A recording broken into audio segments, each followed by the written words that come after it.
নমস্কার, আমি সায়ন্তন। নিশাচরে আপনাদের স্বাগত। নিশাচরে উপস্থাপিত কাহিনী এবং কাহিনীতে বর্ণিত সকল চরিত্র সম্পূর্ণভাবে কাল্পনিক। নিশাচর অ্যান্ড টিম কোনো প্রকার কুসংস্কার এবং অসামাজিক কাজকে সমর্থন করে না। এই উপস্থাপনায় কোনো ধর্ম, জাতি অথবা গোষ্ঠীকে ছোট করা হয়নি। আমাদের অনুরোধ, আমাদের এই নিবেদনকে বিনোদন হিসেবেই গ্রহণ করুন। ধন্যবাদ। পাহাড় যতটাই সুন্দর ততটাই রহস্যজনক। অতিকায় পাহাড়ের বুকে জমে থাকা শহরতলির গায়ে কত না রহস্য, কত না গল্প। এই পাহাড়ের মায়া চিরকাল আকৃষ্ট করে এসেছে কবি সাহিত্যিকদের। আজ সেই পাহাড়ের গায়ে মেঘের ছায়ার গভীরে গজিয়ে উঠেছে এক ভিন্ন বাস্তব। আজকের কাহিনী কর্ণশীলের লেখা মায়ের খোলস।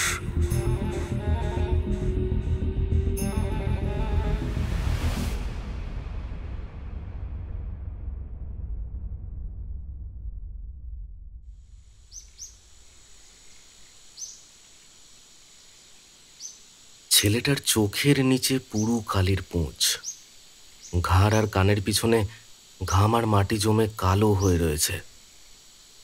ধরে না রাখলে কোমরের দড়ি বাঁধা ফুল প্যান্টটা বারবার নেমে যেতে চায়। দরজা পার হয়ে উঠোনে পা দিল নাড়ু। বাবা, বেশি দূরে যাস না কিন্তু। খাওয়া দাওয়া সেরে তাড়াতাড়ি চলে আসিস। তোমার জন্য কিছু আনবো মা? থাক বাবা, তুই গেলেই আমার খাওয়া হবে। চারদিকে যে শত্রু আমাদের, কেউ সহ্য করতে পারে না। মাঝে মাঝে মনে হয় এই পৃথিবী ছেড়ে চলে যেতে পারলেই বাঁচি। যা, তাড়াতাড়ি ফিরিস। খুব ভয়ে ভয়ে থাকি। আরে আজ অনেকটা খাবার পাবো। অন্ধকার ঘরের কোণা থেকে দরজার কাছে এগিয়ে এলো এক রুগ্ন নারী দেহ। কঙ্কালসার দেহ, কণ্ঠার হাড়টা উঁচু হয়ে আছে। ছেঁড়া ব্লাউজ আর হাতের ফাঁকে মাটি মাখা লালচে লোম। পাঁজর বেয়ে গড়িয়ে পড়ছে কালচে ঘামের রেখা। ছেলের মাথায় হাত রাখলো সেই মহিলা। আচ্ছা বাবা, নিয়ে আসিস। নাড়ু রে, সাবধানে যাস বাবা, দেরি করিস না। বাড়ির উঠোনের অংশটা পার হতে গেলে বুক সমান উঁচু জঙ্গলে জমি আর একটা বড় শূন্য জমি পার হয়ে যেতে হয়। তার উপরে বিরাট প্রাচীন বট অশ্বত্থ ছায়া ফেলে দাঁড়িয়ে রয়েছে চারিদিকে। উঠোনটা সারা বছরই স্যাঁতস্যাঁতে। রোদ না পড়া আঁশটে গন্ধ ভেসে বেড়াচ্ছে বাতাসে। ছায়া ছায়া উঠোন জুড়ে নোংরা আবর্জনা ছড়িয়ে আছে। জঙ্গলে জায়গাটা পার হয়ে ভাঙা ইটের একটা দরজা পড়ে। জঙ্গল যেখানে কিছুটা পাতলা হয়ে এসেছে। দরজাটা বেশ উঁচু আর চওড়া। দরজার কাঠামোর সমান্তরালে দুই দিকেই ইটের সারি দেখে বোঝা যায় একসময় এই দরজা কোনো বিশাল প্রাসাদের সঙ্গে যুক্ত ছিল। দরজা পার হয়ে নাড়ু ঘুরে দাঁড়ায়। দ্বারমুখের গায়ে প্রায় মুছে যাওয়া সিংহ, হাতি, পদ্ম চিহ্নের ছবির ভগ্নাংশ। জলজলে চোখে সেদিকে তাকিয়ে থাকে নাড়ু বেশ কিছুক্ষণ। তারপর আবার হাঁটতে থাকে মূল লোকালয়ের উদ্দেশ্যে। একটা আমবাগানের সীমানার তার কাটার কিছুটা অংশ একটু শিথিল। নাড়ুর মতো রোগা কেউ না হলে ওই ফাঁক দিয়ে বেরিয়ে আসা সম্ভব হতো না। তবুও অনুভূমিক কাঁটাতারের ফাঁক গলে বেরিয়ে আসতে গিয়ে নাড়ুর মুখ দিয়ে একটা চাপা আর্তনাদ বেরিয়ে এলো। খোলা পিঠের অনেকটা চিড়ে গেছে শিরদাঁড়া বরাবর। কাটা জায়গাটা হাত দিয়ে অনুভব করতে যাবে নাড়ু, এমন সময় দেখলো পিচ রাস্তা দিয়ে বুবাই আসছে। তার পিঠে লাল স্কুল ব্যাগ, তার এক হাতে আইসক্রিম আর অন্য হাতে ঝালমুড়ির প্যাকেট। আইসক্রিমের গোলাপি রং গড়িয়ে পড়ছে সাদা ইউনিফর্মের গায়ে। নাড়ুকে দেখে বুবাই এগিয়ে এলো তার দিকে। তখন বুবাইয়ের মুখ ভর্তি বরফ। তুই মরাকে গো এনেছিস? এনেছি? না, আনিনি আনিনি। কোথায় আছে জানি, আমি জানি ভাই। ওটা জোগাড় করার মতো গায়ের জোর আমার নাই আমার গায়ের জোরটা জোগাড় করার মতো। তুই চল আমার সাথে, আমি দেখিয়ে দেবো কোথায় আছে। চল। ছাড়, আমার দরকার নেই, অন্য কাউকে দিয়ে আনিয়ে নেবো। কিছুই পারে না, শুধু এমন এমন করিস না বুবাই, তাহলে আজকেও আমাদের না খেয়ে থাকতে হবে। বুবাই এমন করিস না। তোর পায়ে পড়ছি, দেখ ভাই, তোর পায়ে পড়ছি। তুই বিশ্বাস কর, বিশ্বাস কর, ডালগুলো একদম হাতের কাছেই আছে। তুই এক টান মারলে নীলকণ্ঠ পাখির বাচ্চাগুলো হাতের কাছে পেয়ে যাবে। তুই বিশ্বাস কর। চল না ভাই, চল না। দেখ, আমি জায়গাটা থেকেও চেনো না। না, চল, এই এখান থেকেই দেখা যাচ্ছে। দেখ, কাটা তারের জন্য হয়তো ঘুরে যেতে হবে। চল। চল। এই দেরি হবে না তো? মা আবার না হলে চিন্তা করবে। না, চিন্তা করবে কেন? এই যাবো আর চলে আসবো। চল।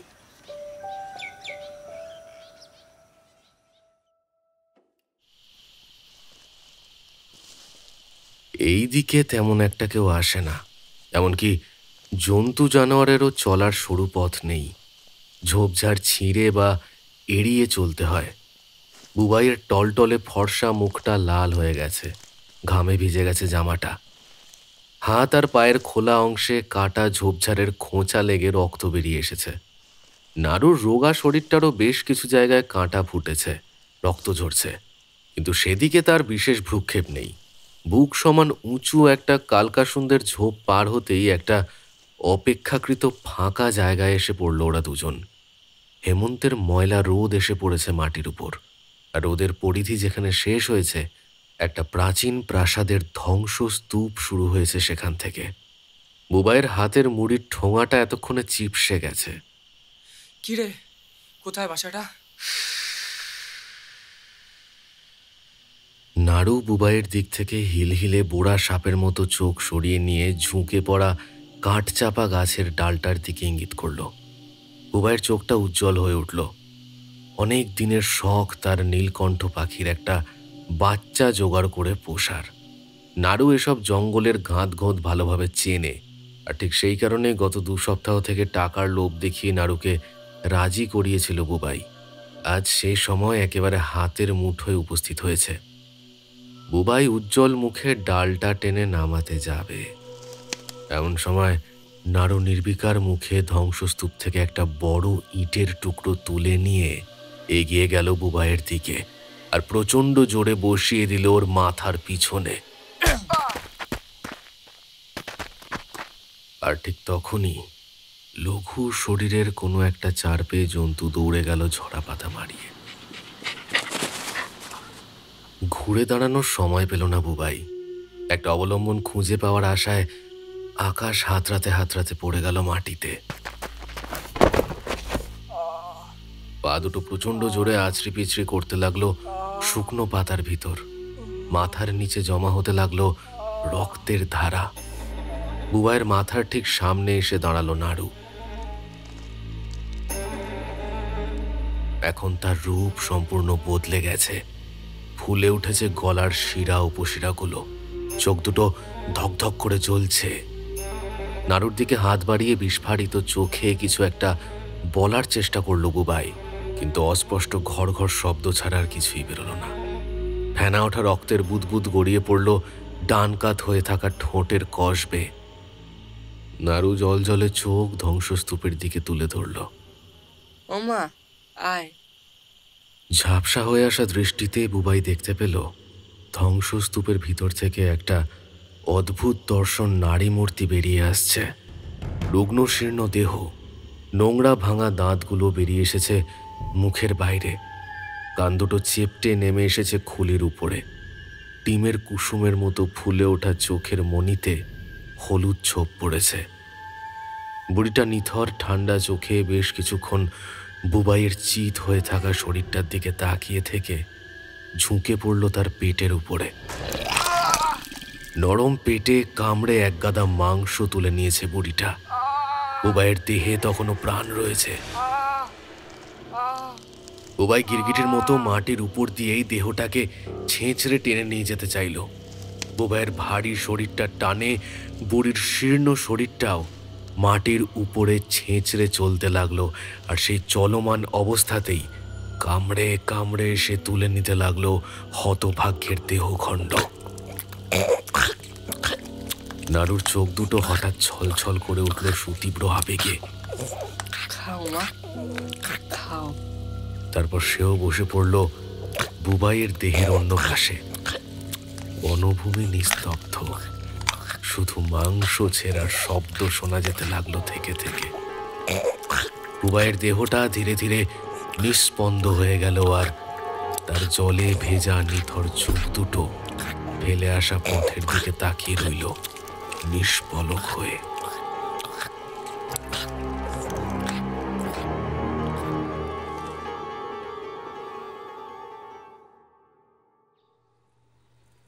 তিনবার খাবার গরম করার পরও যখন বুবাই এলো না, স্কুলের নাম্বারে ফোন করলেন শিবানী।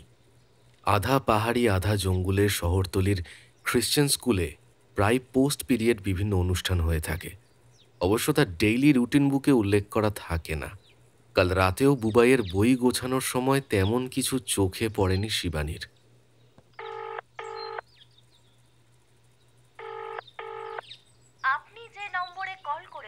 স্কুলের ফোন বেজে গেল, কেউ তুলল না। মনটা আরো বেশি করে কুগাইতে লাগলো যখনই তার মনে পড়ে গেল স্কুলের প্রতিষ্ঠা দিবস উপলক্ষে আজ হাফ হলিডে। এখন বিকাল 5টা, অর্থাৎ 3 ঘন্টা আগে স্কুল ছুটি হয়ে গেছে। হঠাৎ পা দুটো যেন থরথর করে কেঁপে উঠল শিবানীর। ছেলেটার কিছু হলো না তো? এমনিতেই ছেলেটা ভারী নরম সরম বোকা স্বভাবের, ভালো খারাপের ভেদাভেদ বোঝে না। বুবাইয়ের বয়সে অন্য ছেলেরা অনেক বেশি চালাক চতুর। নিরুপায় দুশ্চিন্তায় ছটফট করতে করতে শিবানী বারান্দায় এসে দাঁড়ালেন।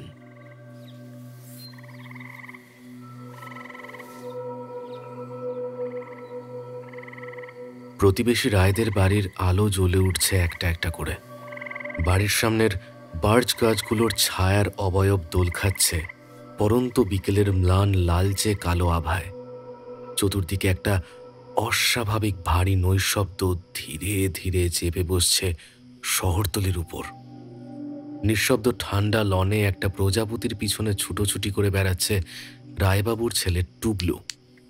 লনে পাতা চেয়ার টেবিলে বৈকালিক চায়ের পাত্র নিয়ে বসেছিলেন রায়দের পরিবার। দ্রুত পায়ে রায়দের দরজায় এসে উপস্থিত হলেন শিবানী। রায়দের চায়ের টেবিলের সামনে এক প্রকার ঊর্ধ্বশ্বাসে উপস্থিত হয়ে তিনি চিৎকার করে কেঁদে উঠলেন। অবিনাশ রায় অবাক হয়ে দেখলেন তাদের রাস্তা আর বাড়ির চৌহদ্দির মাঝখানে অবস্থিত মূল দরজার কাছে হতচেতন হয়ে মাটির উপরে পড়ে আছে তাঁরই বিধবা প্রতিবেশিনী শিবানী বসু। আপনি ঠিক জানেন তো যে সে তার কোনো বন্ধুর বাড়ি বা খেলার মাঠে বা তেমন অন্য কোথাও যায়নি? শিবানীর কাঁধটা একপাশে হেলে পড়েছিল রায় গৃহিণী ভবানী রায়ের কাঁধে। কথা বলার ক্ষমতা ছিল না। এদিকে অবিনাশবাবু উত্তেজিত হয়ে উঠেছিলেন। আরে সেটাই তো আপনাকে বারবার বলা হচ্ছে অফিসার, যে বুবাই তার মায়ের অনুমতি ছাড়া এক স্কুল আর টিউশন ছাড়া কোথাও যায় না। এক্ষেত্রে এতক্ষণ বাড়ির বাইরে থাকা এক কথা নেক্সট টু ইম্পসিবল। ইমিডিয়েট ইনভেস্টিগেশনের ব্যবস্থা করুন। তেমন হলে আমি এসপির সঙ্গে কথা বলে নিচ্ছি।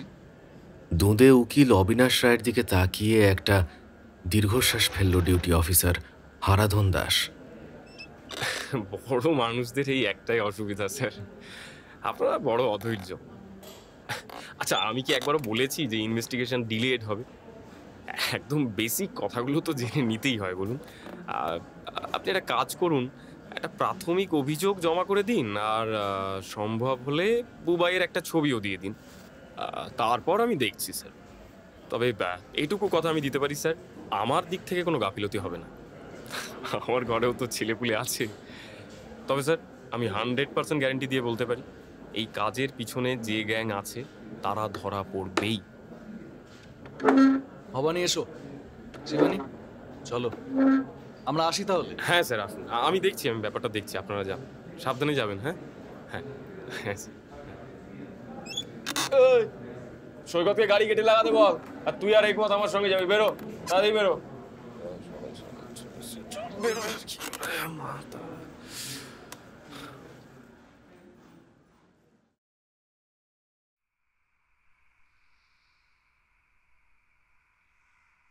স্কুলের গেটটা খাঁ খাঁ করছে হেমন্তের ভেজা সন্ধ্যায়। স্কুল চলাকালীন জায়গাটা যতটা জমজমাট থাকে, ছুটির পর ঠিক ততটাই জনবিরল আর নিস্তব্ধ হয়ে ওঠে। বিপরীত দিকে বিশাল বনভূমি কুয়াশায় ভিজে নিথর হয়ে আছে। হঠাৎ মনে হয় গাছের নিচে অন্ধকারে অজস্র আবছা ছায়া শরীর দাঁড়িয়ে আছে। পাতার আন্দোলনে তাদের ফিসফিস কথা বলার শব্দ ভেসে আসছে বলে ভ্রম হয়। আপাত শান্ত শহরতলির নিথর বুকের ভিতরে একটা চাপা ভয়, একটা অজানা অশুভ ঘটনা প্রবাহের ইঙ্গিত যেন ষষ্ঠ ইন্দ্রিয়ের ভিতর দিয়ে অনুভব করতে পারে হারাধন। শরীর বেয়ে একটা অস্বস্তির তরঙ্গ যেন হিলহিলে সরীসৃপের মতো এঁকে বেঁকে মোচড় দিয়ে ঘুরে বেড়াতে লাগলো। কি বুঝছো হেকমত? হ্যাঁ, ছেলেটা স্কুল থেকে বেরিয়ে এলো, বাড়ির দিকে হাঁটলো, তারপর উধাও হয়ে গেল। স্কুলের গেট থেকে হাঁটতে শুরু করলে কিছুটা হাঁটলেই বাঁদিকে লোকালিটি শুরু। তা আবার থার্ড বাড়িটা শিবানী দেবী অর্থাৎ বুবাইদের। এইটুকুর মধ্যে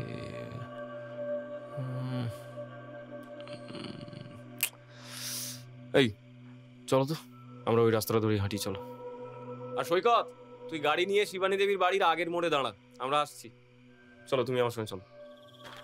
হলদে আলোর রেখাটা বাঁ দিকের বাঁকে মিলিয়ে যেতেই হারাধনরা বনভূমির সমান্তরাল ফুটপাত বরাবর হাঁটতে শুরু করল। টুপটাপ ঝরে পড়ছে হেমন্তের শিশির। গাছের পাতাগুলো নতমস্তক সন্ন্যাসীর মতো চুপ করে আছে, যেন তাদের দেহ এক অপার যোগ নিদ্রায় ডুবে আছে। কিছু দূর হাঁটার পর হেকমতের ডাক শুনে হারাধন দাঁড়িয়ে পড়ল। তিনজোড়া বুটের শব্দ হঠাৎ থেমে যেতে মনে হলো বনভূমির অন্ধকার থেকে নিস্তব্ধ এক তরঙ্গ ঢেউ তুলে সন্তর্পণে এগিয়ে আসছে প্রধান সড়কের দিকে। স্যার, এখানে কাঁটাতার কিছুটা ছেঁড়া। হেকমত কাঁটাতারের গায়ে জোরালো টর্চের আলো ফেলেছে।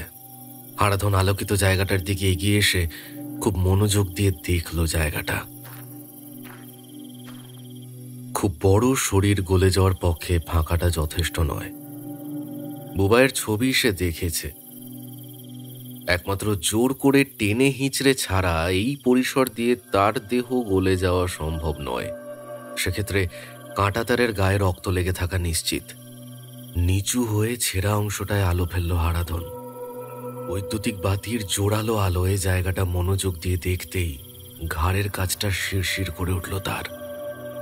জোরালো আলোয় কাঁটাতারের গায়ে লেগে থাকা রক্তের দাগটা স্পষ্ট হয়ে উঠল। দু এক ফোঁটা লাল তরল শুকনো ঝাউ পাতার উপরেও শুকিয়ে উঠেছে। সোজা হয়ে যখন হারাধন দাঁড়ালো, হেকমত লক্ষ্য করল তার মুখে ভয় উৎকণ্ঠা মিলেমিশে এক আশ্চর্য ভীতপ্রদ অভিব্যক্তি কাজ করছে। সেলফোনটা কানে নিয়ে থানার নাম্বার ডায়াল করলো হারাধন। হ্যালো, হ্যাঁ হ্যাঁ হ্যালো, টাওয়ার থাকে না কিছু। এই হ্যালো, হ্যাঁ হ্যাঁ শুনতে পাচ্ছেন? হ্যাঁ, স্কুলের সামনে খুব তাড়াতাড়ি আয়রন কাটার পাঠানোর ব্যবস্থা করুন। হ্যাঁ ঠিক আছে, হ্যাঁ পাঠানোর ব্যবস্থা করুন। আর দুজন কনস্টেবল পাঠাবেন। ঠিক আছে, হ্যাঁ ঠিক আছে, হ্যাঁ হ্যাঁ হ্যাঁ, কুইক। 15 মিনিটের মধ্যে একটা বাইকে চড়ে দুজন কনস্টেবল উপস্থিত হলো নিস্তব্ধ বোবা স্কুল বাড়ির সামনে। সকলকে সামনে দাঁড় করিয়ে হারাধন বলা শুরু করলো। দেখো, ব্যাপারটা ভালো করে বুঝে নাও সবাই। বুবাই, মানে যে ছেলেটা মিসিং হয়েছে, যাকে আমরা খুঁজতে এসেছি, ও বাড়ি ফেরার পথে হঠাৎ উধাও হয়ে গেছে। স্কুল থেকে ফিরছিল। এখন তার মায়ের বয়ান অনুযায়ী ও কারোর বাড়িতে যায়নি, কোনো ক্লাসমেটের বাড়িতে সে যায়নি। এবার এই স্কুল থেকে বাড়ি ফেরার রাস্তা অবধি এই যে মাঝখানে ফরেস্টের উল্টো দিকে কাঁটা তারটা আছে, ওই কাঁটা তারের গায়ে ব্লাড লেগে আছে। এবার বুবাই কিন্তু খুব একটা স্মার্ট ছেলে নয়। এক্ষেত্রে দুটো পসিবিলিটি হতে পারে এই কেসটাতে। এক হচ্ছে বুবাইকে কেউ জোর করে তুলে নিয়ে গেছে ভুজুং বাজুং দিয়ে। আমরা তাহলে কাঁটা তারটা কেটে বনের ভেতর ঢুকবো, সবাই চোখ কান খোলা রাখবো সবাই। আর 2 নম্বর হতে পারে কোনো জঙ্গলি জানোয়ার বুবাইকে টেনে নিয়ে গেছে। কিন্তু সেটা হওয়ার কোনো চান্স নেই, কারণ আমরা যতদূর জানি এই বনে কোনো জঙ্গলি জানোয়ার নেই। ঠিক আছে? তবে একটা কথা মাথায় রাখতে হবে, যদি কোনো দল বুবাইকে অ্যাবডাক্ট করে থাকে তাদের হাতে আর্ম থাকা খুব একটা অস্বাভাবিক নয়। সো প্রত্যেকে বি অ্যালার্ট। আর সবাই দেখে নাও এই যে বুবাইয়ের ছবি, দেখো, ওকেও দেখাও, ভালো করে দেখে নাও। সবাই রেডি? যাবো আমরা, চলো। তার কাটা হলো। ওরা 5 জন শিকারী হাউন্ডের মতো বনভূমিতে প্রবেশ করলো। রাস্তার ল্যাম্পপোস্টে জ্বলতে থাকা ভুতুড়ে আলোগুলো ক্রমে অস্পষ্ট হয়ে এলো। দূর থেকে ওদের লক্ষ্য করে একটা কুকুর কাঁটাতারের সীমানার কাছে এসে দাঁড়িয়েছিল। ঘন কুয়াশাচ্ছন্ন অন্ধকার বনের দিকে কিছুক্ষণ তাকিয়ে থাকতে থাকতে জন্তুটার গলা থেকে একটা চাপা গড়গড় শব্দ বেরিয়ে আসতে থাকলো, কিন্তু তা মাত্র কিছুক্ষণের জন্য।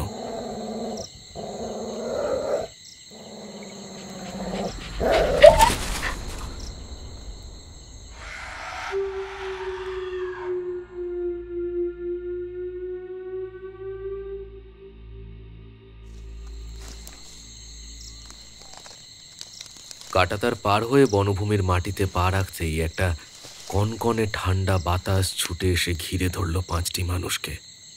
একটু দূরে পুলিশ ভ্যানের হলুদ আলো কুয়াশায় ভিজে অস্পষ্ট হয়ে আছে। আলোর শেষ ওখানেই।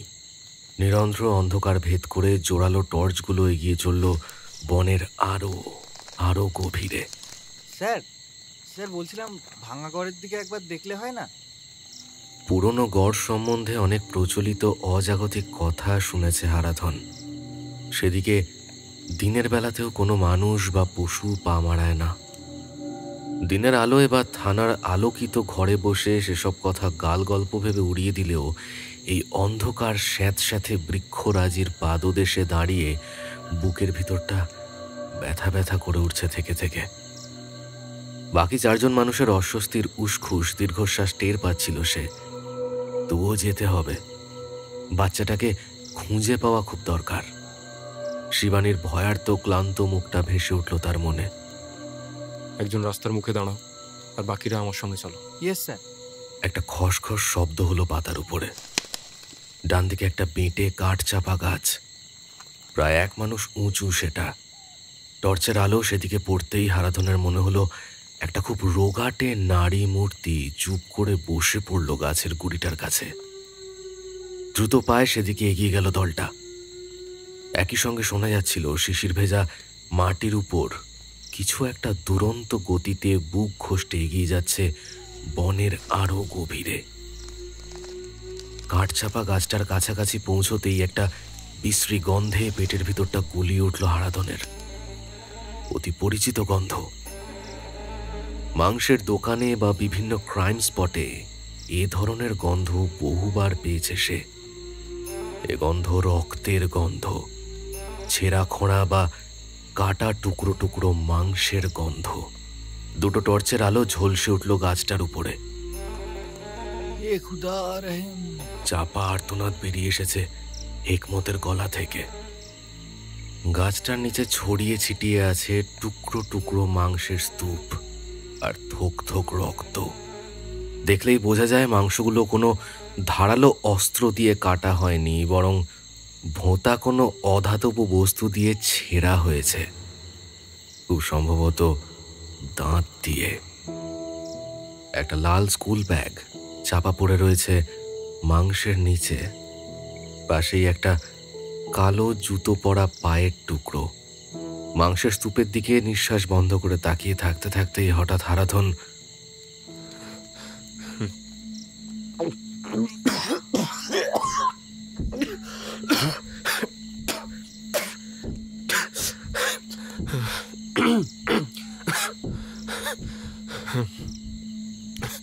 এই ওই দিকটা চলো চলো, টর্চটা। কেউ লক্ষ্য করলো না যে একটু দূরে খণ্ডহরের একটা ভাঙা দেওয়ালের সামনে দাঁড়িয়ে 2টি অত্যন্ত শীর্ণকায় মূর্তি তাদের উপর লক্ষ্য রাখছে নিঃশব্দে। মুখে তাদের ভয়ের রেখা, হলুদ চোখে বিস্ময়। কি রে নারু, রুমে কি দেখছে? কি জানি গো মা।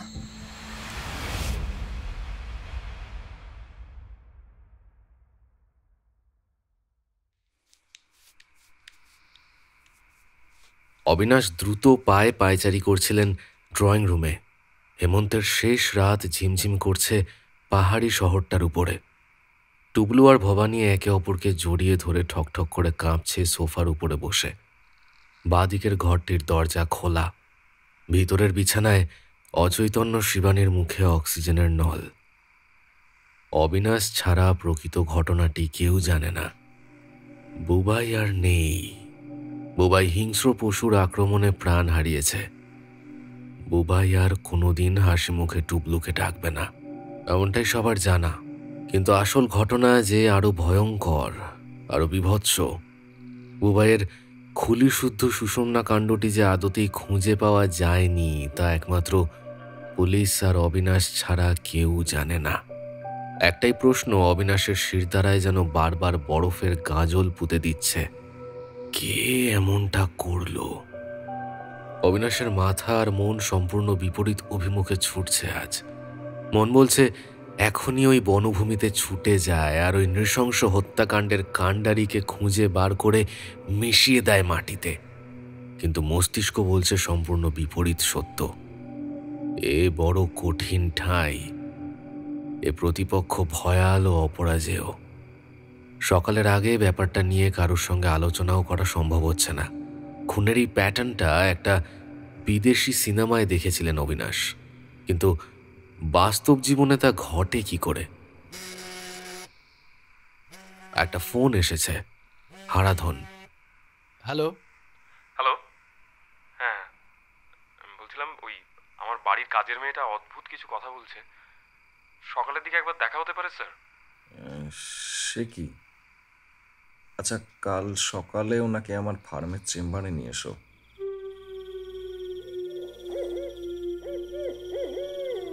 রাতের এই নিঃশব্দ প্রহরে কোনো গাছের ডালে বসে একটা অতন্দ্র পেঁচা এক নাগারে ডেকে চলেছে। টুপটাপ শিশির পড়ছে, আর কোনো শব্দ নেই চড়াচড়ে।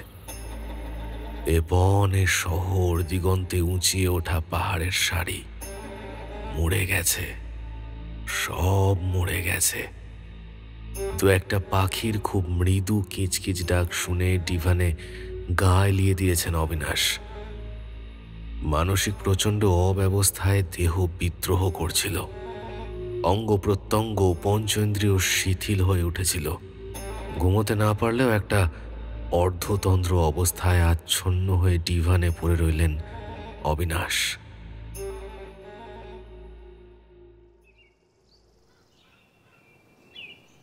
কুয়াশার গা ঘেঁষে মেঘ জমে আছে সকাল থেকে। থেকে থেকে মেঘের গুড়গুড় শব্দ শোনা যায়। পাহাড়ের দিকে বৃষ্টি হয়েছিল হয়তো রাতের দিকে। ঠান্ডা হাওয়ায় তার আভাস পাওয়া যায়। অবিনাশের সলিসিটারি ফার্মটা শহরের একেবারে কেন্দ্রস্থলে। তার 3 দিকে রাস্তা, পিছনে একটি পরিত্যক্ত কারখানার ব্যাকইয়ার্ড। হারাধন এলো সকাল 9টা নাগাদ। সঙ্গে একজন মাঝবয়সী মহিলা। মহিলা বেটে খাঁটো, মাজা মাজা রং, এক মাথা ঘোমটা। সবসময় চমকে চমকে উঠছে, ভয় পেয়েই আছে। ওদেরকে বসতে বলে অবিনাশ পাইপটা ধরিয়ে নিলেন। ভারতপক্ষে 3 জন জনসমক্ষে বা অফিসে ধূমপান করেন না, তবে আজকের ব্যাপারটা আলাদা। স্নায়ুগুলো বারবার ঝিমিয়ে পড়তে চাইছে প্রচণ্ড মানসিক চাপে। সকাল থেকে বারচারেক কফি হয়ে গেছে এর মধ্যেই। সরাসরি মূল প্রসঙ্গে চলে এলো হারাধন। পরিস্থিতির স্পর্শকাতরতা তার চেয়ে বেশি ভয়ঙ্করভাবে আর কেউ জানে না। সরলা, সাহেবকে বলো তুমি কি দেখেছো। ভয় নেই, বলো। তুমি মুখে ঘোমটাটা খুলে পরিষ্কার করে সবটা বলো।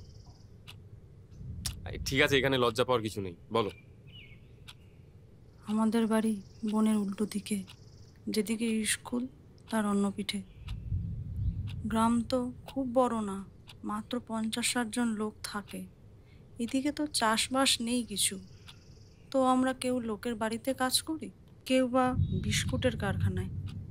মোটামুটি দিন আনি দিন খাই, সবার বেশ চলেই যায়, শুধু ওরা ছাড়া।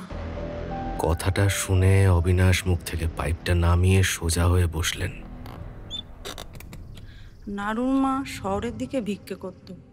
নাড়ু ওই আদারে বাদারে ঘুরে বেড়াতো। কোন গাছের কোন ডালে কি পাখি রয়েছে, কোন বাসায় কটা ডিম, কার কটা বাচ্চা, সব তার মুখস্থ। টিয়া, মুনিয়া, নীলকণ্ঠ, আরও কত কত পাখি।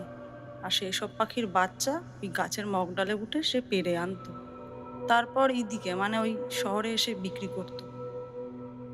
এখন ওই বাবু লোকের শখের উপর ভরসা করে বসে থাকলে কি আর পেট চলে?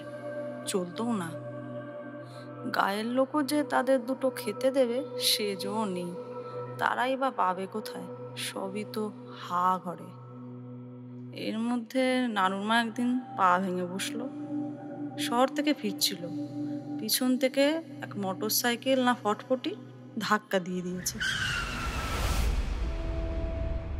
ঠিক মতো চিকিৎসাটুকু হয়নি। সরকারি হাসপাতালে যেটুকু ব্যান্ডেজ আর ওষুধপত্র দেয়, ব্যাস ওটুকুই। বুড়ি সারাদিন ঘরে পড়ে থাকতো। ছেলে তো জন্মরুগ্ন, সেও মায়ের পাশেই পড়ে থাকতো। কখনো বনের ভিতরে ঢুকে গাছের মগডালের দিকে তাকিয়েই থাকতো। আমরা ভাবতাম পাখি খুঁজছে। তারপর সে রাতে কি হলো? সে রাতে ভূত চতুর্দশী ছিল। আমরা ওই প্রদীপ জ্বালাচ্ছি গায়ের মাঝে। প্রতি বছর নাড়ু আসে, এক পাশে দাঁড়িয়ে দেখে আর হাসে। কিন্তু এদিন দেখি সে নেই। এমনিতেই ছেলেরা বিপদের মধ্যে, তা ভাবলাম যদি একটু মন ভালো হয়ে থাকে এখানে নিয়ে আসলে। ওদের বাড়ি একবার ওই জঙ্গলে লাগোয়া। ঘর ঘর আর কি, চেয়ে চিনতে আনা ওই টিনের দেওয়াল, উপরে ওই কালো প্লাস্টিক, ঘুটঘুটে অন্ধকার। শুধু একটা টিমটিমে আলো জ্বলছে দরজার সামনে। সেই আবছালোতে দেখলাম নাড়ু দাঁড়িয়ে আছে উঠোনে, রাস্তার দিকে পিছন ফিরে। ঘরের ভিতরে কিছু একটা ঘটছে, সেই দিকেই তার দৃষ্টি। আমি ওকে ডাকলামও একবার, নাড়ু, এ নাড়ু। সে উত্তর দিল না। আমার ডাক শুনতে পেয়েছে বলেও মনে হলো না। আমি এবার কাছে গিয়ে ওর কাঁধে হাত দিতে যাব, এমন সময় চোখে পড়লো ঘরের ভিতরে সরলার চোখটা ঠিকরে বেরিয়ে আসতে চাইছে, বুকটা ওঠানামা করছে কামারশালার হাঁপড়ের মতো। হ্যাঁ, এমন কিছু আমি কোনোদিন দেখিনি, বিশ্বাস করুন। আমি কেন, কেউই দেখিনি।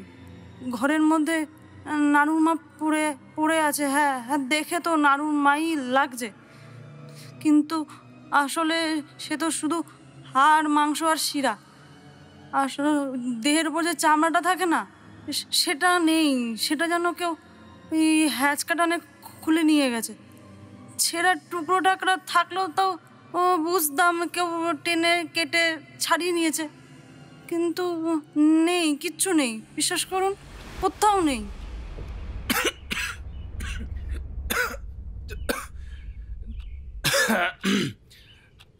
নাড়ু এখন কোথায়? ওদিনই তাকে শেষ দেখি, জঙ্গলের দিকে। সেই যে ছুটে পালিয়ে গেল চিৎকার করতে করতে, আর ফেরেনি। চিৎকার করে কি বলেছিল? ওইদিকে নিয়ে গেল গো মাকে, আমার মাকে নিয়ে গেল। ও মা,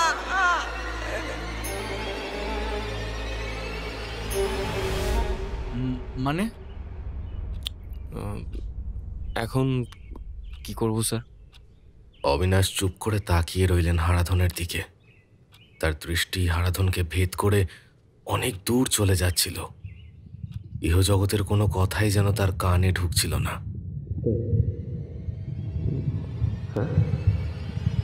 স্যার। হ্যাঁ, আমি এসপির সঙ্গে কথা বলছি। তোমার স্টেশন ইনচার্জের কাছে ফোন যাবে, সম্পূর্ণ ফোর্স নিয়ে রেডি থাকবে।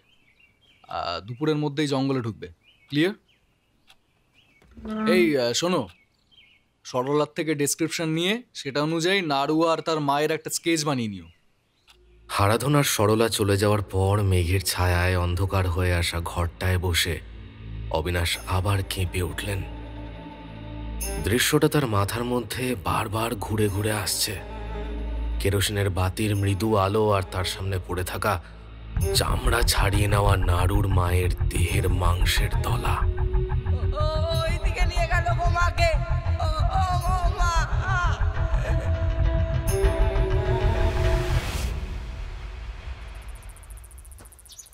দিনের কাজ সেরে সরলা আশ্রমের দিকে পা বাড়ালো।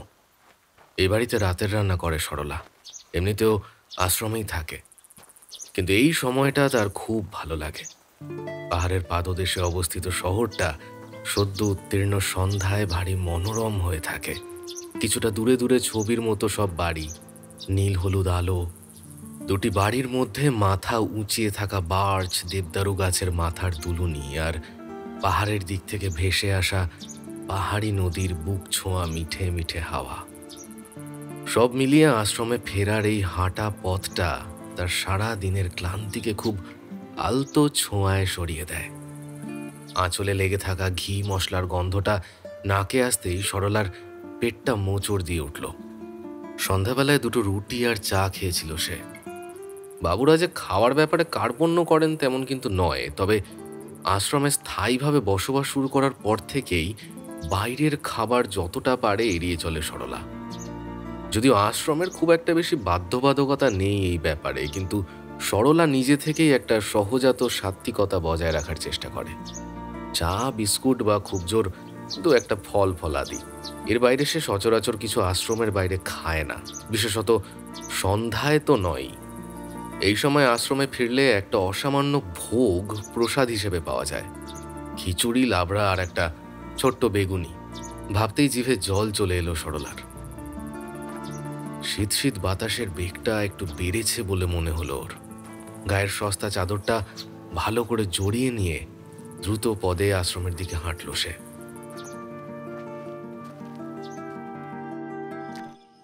ডান দিকে বোসবাবুদের বাড়ির পাঁচিলটা শেষ হতেই বুকটা কেঁপে উঠল তার। এই জায়গাটা একটা তেমাথার মোড়। সোজা হেঁটে গেলে মিনিট 7 মাথায় আশ্রম, আর ডান দিকে বসেদের পাঁচিলের গা ঘেঁষে চলে গিয়েছে স্কুলের রাস্তাটা। ওই রাস্তা থেকেই বুবাই নামের ছেলেটা হারিয়ে গিয়েছে। গোড়ালি থেকে ব্রহ্মতালু পর্যন্ত একটা চিনচিনে ঝাঁঝালো তরঙ্গ ছড়িয়ে গেল হঠাৎ। রাস্তার আলোগুলো জ্বলছে বটে, কিন্তু আজ সে আলো ঠিক যেন মাটিতে পৌঁছতে পারছে না। মিহি কুয়াশার একটা আস্তরণ আলোর রেখাগুলোকে শূন্য পথেই শুষে নিচ্ছে। ভয়টা সংক্রমিত হয়ে যাচ্ছিল সরলার সমগ্র স্নায়ুতন্ত্রে। ঠিক তখনই রাস্তার একপাশে দাঁড়িয়ে থাকা পুলিশ ভ্যানটা চোখে পড়ল ওর। ড্রাইভারের আসনের মাথার কাছে একটা সাদাটে আলো জ্বলছে, আর সেই আলোর নিচে একজন বসে ফোন ঘাঁটছে মাথা নিচু করে। দৃশ্যটা দেখা মাত্র সরলার বুকে চেপে বসা আতঙ্কটা এক লহমায় কমে গেল। যাক, পুলিশ পাহারা আছে। তবে কপালে ফুটে ওঠা আকস্মিক ঘামের বিন্দুগুলো আঁচল দিয়ে মুছে নিল। খিদেটা আবার পেটের ভিতর মোচড় দিয়ে উঠল। সাত তাড়াতাড়ি মোড়টা পার হয়ে গেল সরলা। এখন রাস্তার বাঁ পাশে আলোকিত বাড়িগুলো দাঁড়িয়ে আছে ছিটে ফোটা আলো নিয়ে, আর ডান দিকে কাঁটা তার দিয়ে ঘেরা বনাঞ্চল। বনের দিকটা কুয়াশা ঘনিয়ে উঠেছে, কালচে সাদা ভারী কুয়াশা। বনের দিক থেকে জোর করে চোখ ঘুরিয়ে পা মাত্র এগিয়েছে সরলা, এমন সময় একটা চেনা গলার ডাক। সরলা। পুলিশের ড্রাইভার সৈকত বাবুর গলা। সরলা একটু অবাক হলো। একটু আগেই তো লোকটা ড্রাইভারের সিটে বসে ফোন ঘাঁটছিল, এরই মধ্যে গাড়ি থেকে নেমে ওর পিছু নিল। কিন্তু কেন? কিছু বলবেন স্যার? ফুটপাথে দাঁড়িয়েছিল সৈকত। আবছা আবছা কুয়াশা আর অন্ধকার ঘেরা সৈকতের দেহটা ফুটপাথ ছেড়ে রাস্তায় নামল।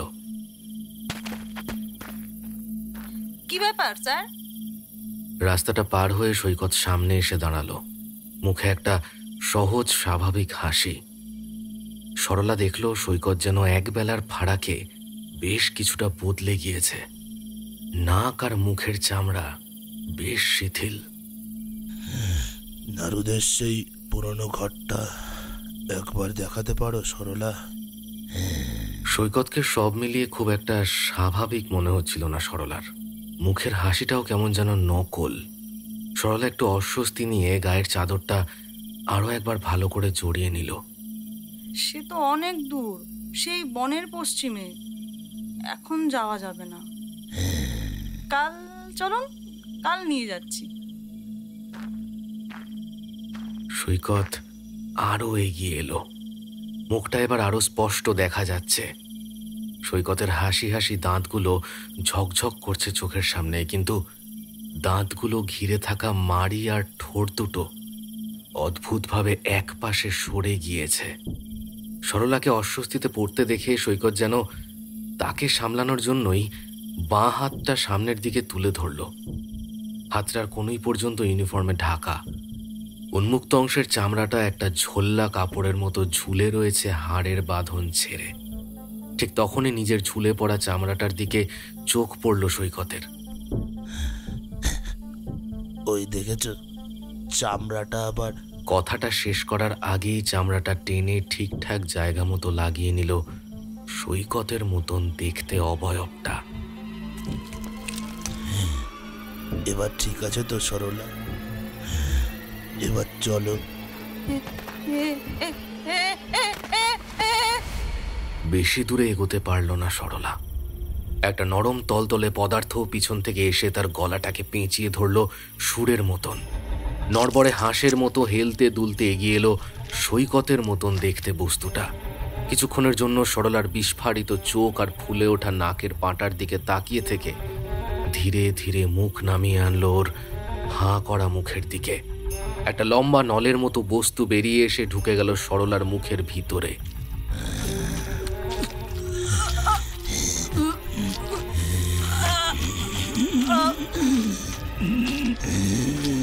সরলার দেহটা বার কয়েক প্রবল বেগে ছটফট করে উঠে থেমে গেল। চতুর্দিক হঠাৎই আরো নিস্তব্ধ হয়ে উঠল। ঘন কুয়াশা আর ভেজা বাতাসের আস্তরণ ভেদ করে ছড়িয়ে পড়তে লাগলো হতভাগিনী সরলার রক্ত মাংস মেদ মজ্জা শুষে নেওয়ার শব্দ। পাহাড়তলির এই নির্জন শহরের তাপমাত্রা আরো কয়েক ডিগ্রি কমে গেল হঠাৎ।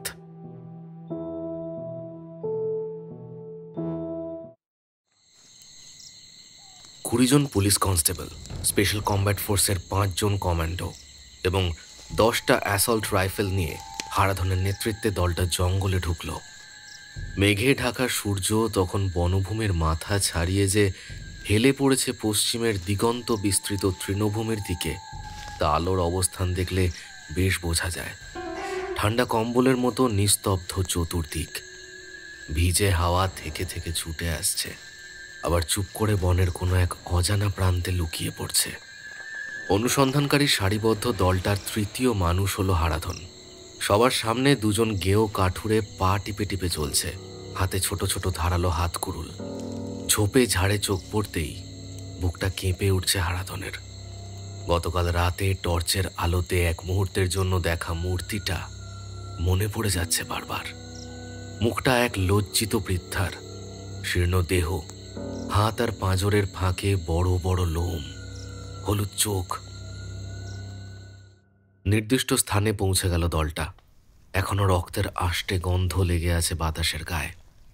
মাংসের টুকরো দেখা যায় খুব সামান্য, কিন্তু সেগুলো যে পাখি বা অন্য জানোয়ারের পেটে যায়নি তা হারাধন জানে। বনের এই অংশে পাখি ওড়ে না, ঝিঁঝি ডাকে না, গাছের পাতারাও যেন চুপ করে থাকে এক অজানা ভয়ে। সামনের কাঠচাপা গাছটা পার হলেই আশশেওড়ার জঙ্গলে জমির ভিতর দিয়ে মাটি উঁচুতে উঠে গেছে কয়েক হাত। সেখানে একটা প্রাচীন অট্টালিকার খণ্ডহর শুরু হয়। ঠিক সামনেই একটা ছোট্ট ভাঙা দরজা। এককালে এদিকটায় বোধহয় অট্টালিকার পশ্চাৎভাগ ছিল। দরজাটা পার হতে গিয়ে কাঠুরে 2 জন থমকে দাঁড়ালো। হারাধন হাত তুলল সঙ্গে সঙ্গে। দাঁড়িয়ে গেল দলটাও। রক্তের গন্ধ পাচ্ছি স্যার। রক্ত পাচ্ছেন? হোলস্টার থেকে পিস্তল বের করলো হারাধন। প্রায় একই সঙ্গে 20টা আগ্নেয়াস্ত্র লোডেড হলো। নিস্তব্ধ বনতলে সেই শব্দ ছড়িয়ে গেল অনেক দূর পর্যন্ত। কাঠুরে 2 জন কুড়ুল দুটো বাগিয়ে ধরল। দেহ দুটো ঝুঁকে পড়ে প্রায় মিশে গেল মাটির সঙ্গে। ভাঙা ইট আগাছার বাধা পার হয়ে একটা ফাঁকা জায়গা। সেখানে পৌঁছতেই স্থির হয়ে গেল ওরা। অনেকগুলো বিস্মিত ভীত দীর্ঘশ্বাস ছিটকে বেরিয়ে এলো সশব্দে। হারাধন দেখল সামনের ফাঁকা জায়গাটায় ছড়িয়ে আছে অসংখ্য হাড়গোড় আর কঙ্কাল। তার মধ্যে রয়েছে পাখি, গিরগিটি, বেড়াল, কুকুর, একটা বিরাট সাপ আর একটা হাত খাওয়া গোলগাল হাত। হঠাৎ প্রচন্ড রাগ আর আতঙ্কের বিহলতায় এলো পাথারি গুলি ছুটতে শুরু করলো হারাধন।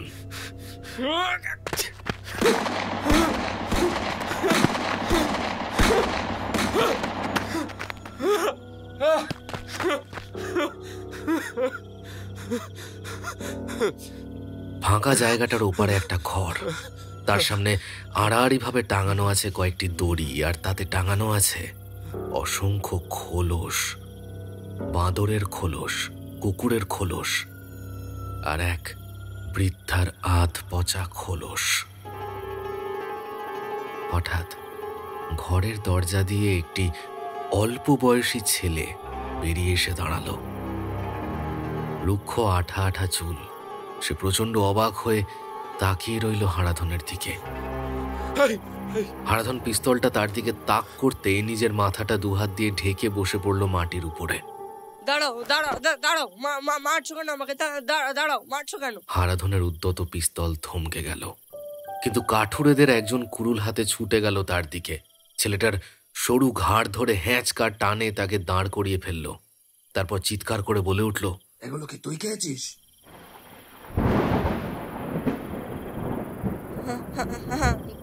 তো খিদে পেলে খাবো না। তাই বলে মানুষ মেরে খাবি? হ্যাঁ, তো কই সব খাই তো। ওই তো সাপ, গিরগিটি, বাঁদর, পাখি, মানুষ। এই ওইখানে ওই অতগুলো খোলস, ওগুলো করতে গেল? কাপড়, মায়ের কাপড়। পাকা ছেলে, একদম বাজে কথা বলবি না। তোর মা তো সেই কবেই মরে গেছে, আর এই খোলস আবার কবে থেকে কাপড় হয়? হ্যাঁ, যখন যে জামাটা পরে সে আমার মা হয়ে যায়। মা আমাকে খেতে দেয়, আমি মাকে খেতে দিই, কিন্তু তোমরা দাও না। তোমরা দাও না, তোমরা কাউকে খেতে দাও না। তোমরা খেতে দাও না কাউকে। তোমরা ভীষণ বাজে, তোমরা কাউকে খেতে দাও না। তোমরা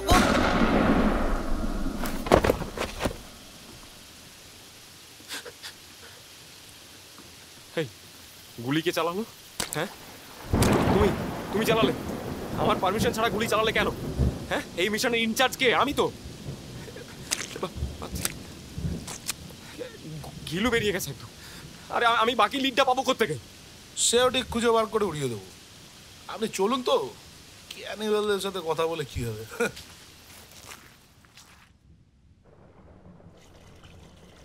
খণ্ডহরের ছোট্ট ঘরটার নিচেই একটা বিরাট সুড়ঙ্গ। সেটা দিয়ে যত নিচে নামা যায় তত প্রশস্ত হয় জায়গাটা। কাঠুরে দুজনকে আর সঙ্গে আনেনি হারাধন। তাদের বনপথে বাড়ি পাঠিয়ে দেওয়া হয়েছে।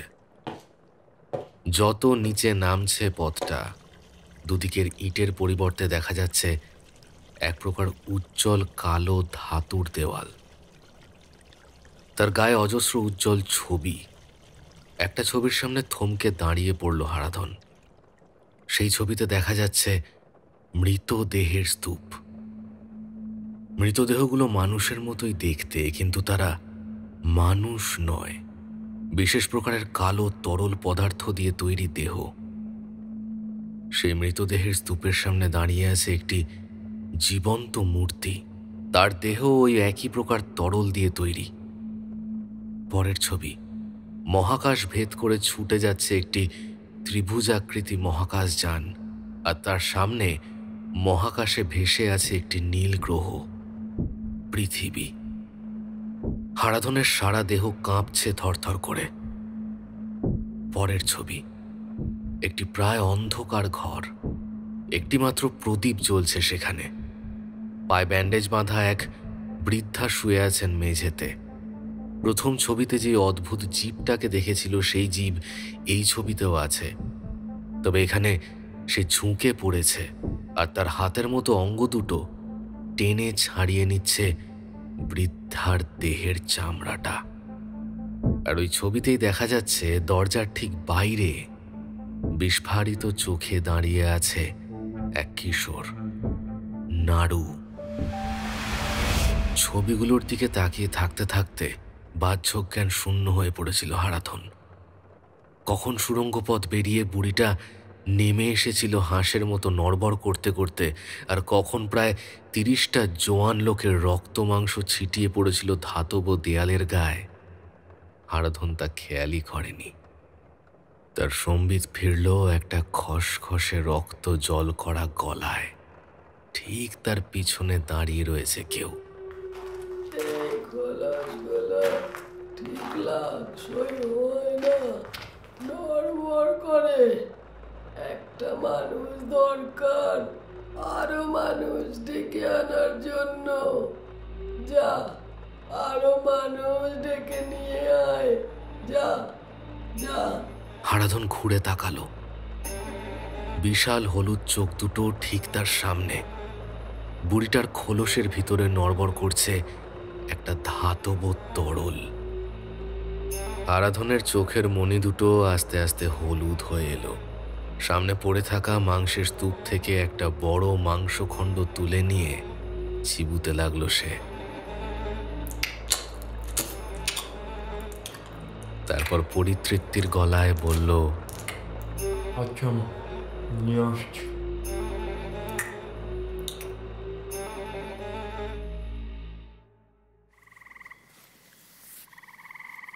বিকেলের দিকে বৃষ্টিটা কিছুটা ধরে আসায় টুবলু বাগানে দোলনায় এসে বসেছিল। তার বাবা তখন উত্তেজিতভাবে চতুর্দিকে ফোন করে চলেছে, আর মা বসে আছে শিবানী মাসির ঘরে। বড় রাস্তার ত্রিফলাগুলো জ্বলে উঠলেও টুবলুদের প্রধান দরজার ঠিক উপরে বিশাল মেহগনি গাছটা থাকার জন্য জায়গাটা এখনো বেশ অন্ধকার হয়ে রয়েছে। টুবলুর হঠাৎ মনে হলো ওই দরজার কাছে কে একজন এসে দাঁড়িয়েছে। খুব ভয় পেয়ে সে বাড়ির দিকে রওনা দিতেই একটা খুব পরিচিত গলা ভেসে এলো গেটের দিক থেকে। টুবলু, হারাধন কাকু,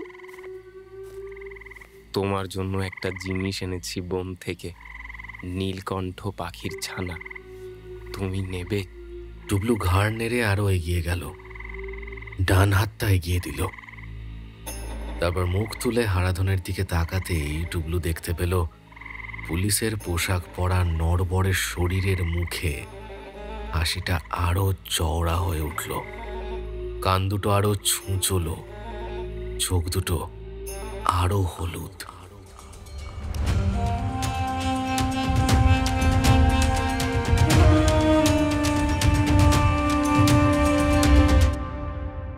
শুনছিলেন কর্ণশীলের কাহিনী মায়ের খোলস। মায়ের ভূমিকায় গীতা মিস্ত্রি, নাড়ুর ভূমিকায় রৌনক সিং, বুবাইয়ের ভূমিকায় ভাস্কর, ইন্সপেক্টর হারাধনের ভূমিকায় সৌমেন চট্টোপাধ্যায়, অবিনাশ রায়ের ভূমিকায় অর্ণব মণ্ডল, সৈকতের ভূমিকায় মৃন্ময়, হেকমতের ভূমিকায় অর্ণব মণ্ডল, সরলার ভূমিকায় প্রিয়া আইচ, কাঠুরের ভূমিকায় মৃন্ময় এবং Dipanjan, phone mechanical voice Anushka Mondal. গল্পটি যদি আপনাদের ভালো লেগে থাকে তাহলে অবশ্যই কমেন্ট সেকশনে জানাবেন, আর চ্যানেলটি সাবস্ক্রাইব করে দেবেন। দেখা হচ্ছে পরবর্তী গল্পে নিশাচরে।